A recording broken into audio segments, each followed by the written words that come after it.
Welcome to this guide on how to manage instances in DoingERP KairosQ.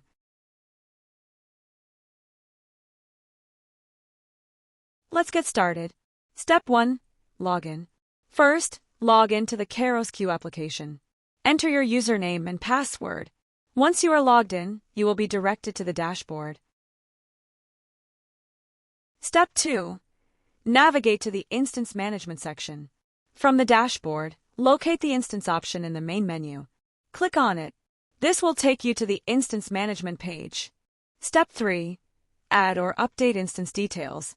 On this Instance Management page, to add a new instance, click the Add Instance button and fill in the required details such as ID, customer name, environment name, whether it is a test instance, Dev1, Dev2 or Dev3.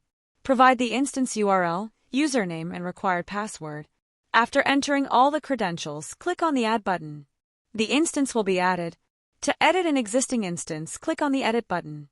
You can modify the instance URL, the username and password based on your requirement. Once done, click on Update to save the changes. If you want to remove an instance, click on the Delete option to remove it.